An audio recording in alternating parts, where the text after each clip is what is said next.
নমস্কার বন্ধুরা, কেমন আছেন সবাই? আশা করি ভালো আছেন, আমিও ভালো আছি। আপনাদেরকে অসংখ্য ধন্যবাদ আমার ভিডিওগুলি এভাবে লক্ষ্য করার জন্য, আমার চ্যানেলটিকে সাপোর্ট দেওয়ার জন্য। আর অনেক পরিশ্রম করে ভিডিওগুলি বানাই, যদি একটু উপকারে লেগে থাকে অবশ্যই একটি করে লাইক করবেন।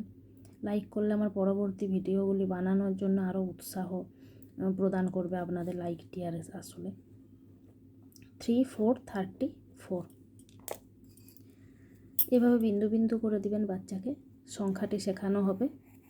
সংখ্যার পাশাপাশি ঠিক যেরকম বইয়ে দেওয়া থাকে স্পেলিং, নাম্বার, নেম আর কি, সেটিও দিয়ে দিতে হবে।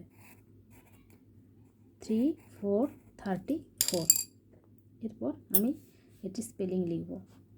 প্রথমে ক্যাপিটালে THIRTY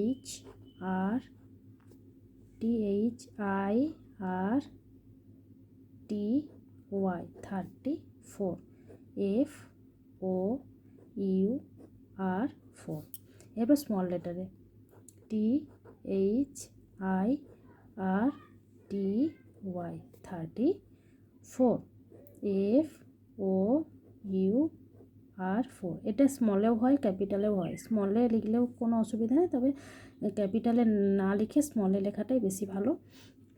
যদি কেউ ক্যাপিটালে লিখে তাতেও কোনো প্রবলেম নেই।